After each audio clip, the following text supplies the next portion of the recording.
தென்னகத்தின் குரல் நேயர்கள் அனைவருக்கும் வணக்கம். இந்த தென்னகத்தின் குரல் யூடியூப் சேனலை தொடர்ந்து கண்டுகளிக்க சப்ஸ்கிரைப் செய்ய வேண்டுமாய் கேட்டுக்கொள்கின்றோம்.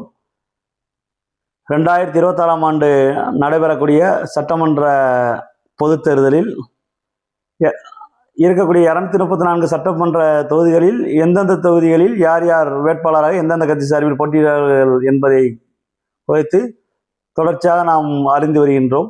அந்த வகையில் இன்று நாம் பார்க்கக்கூடிய சட்டமன்ற தொகுதி திருநெல்வேலி மாவட்டத்தில் உள்ள ஆலங்குளம் சட்டமன்ற தொகுதி.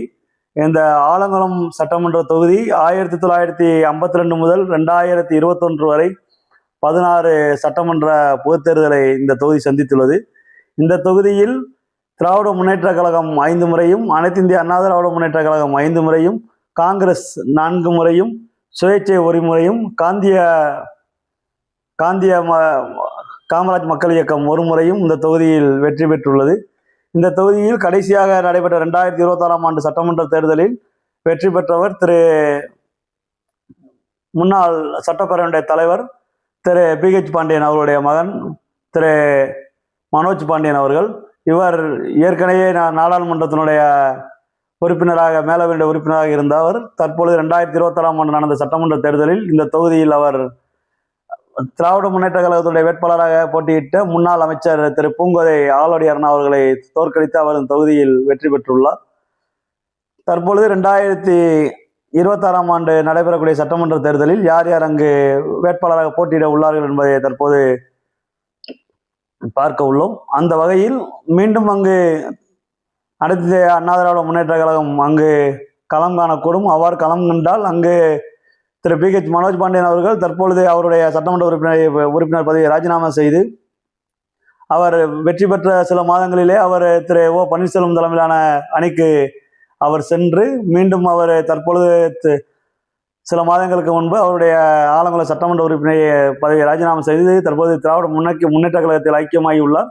ஆகையால் அவர் திராவிட முன்னேற்ற கழகத்தின் சார்பில் தற்பொழுது நடைபெறவுள்ள சட்டமன்ற தேர்தலில் அவர்தான் அங்கு களம் காணக்கூடும் என்பது தற்போது கள நிலவரமாக உள்ளது.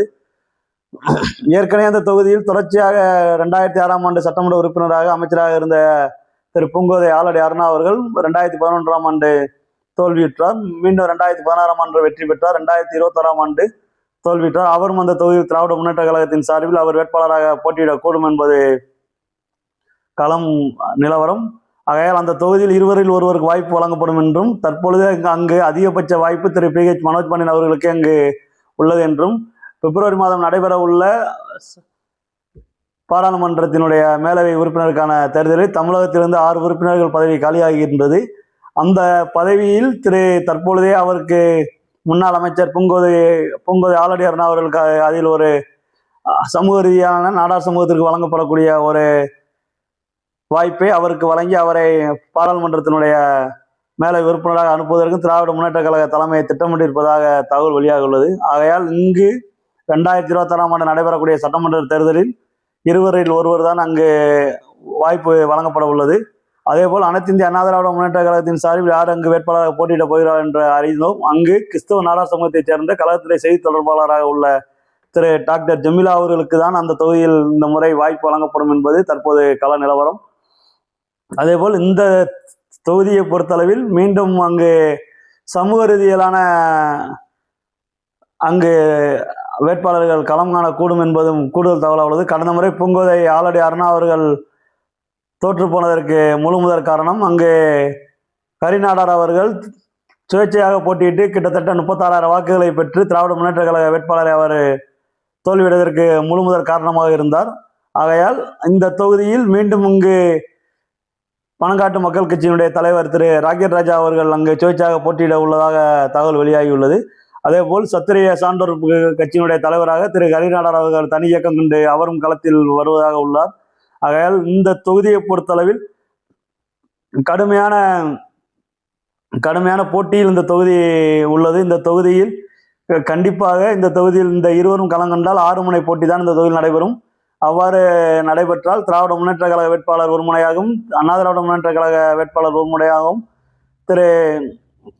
தமிழக வெற்றி கழகத்தினுடைய கூட்டணி மற்றும் நாம் தமிழர் கட்சி தனித்தும், அதுபோல் இந்த 2 பேர் ராக்கி ராஜா மற்றும் கரிநாடார் அவர்கள் மொத்தம் 6 முனை போட்டியாக தான் அங்கு களம் காண்பதற்கு அதிக வாய்ப்புள்ளது. இந்த தொகுதியை பொறுத்தளவில் அதிகப்படியாக உள்ள சமூகம் கிறிஸ்தவ நாடார் சமூகம் மற்றும் இந்து நாடார் அமைப்புகள் மற்றும் முக்குளத்தர் சமூகம் மற்றும் சிறுபான்மையினர் அங்கு அதிகமாக உள்ளனர்.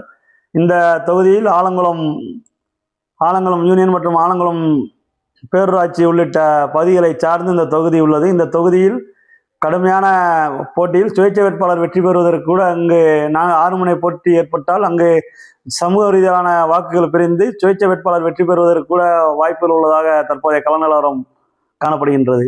நன்றி.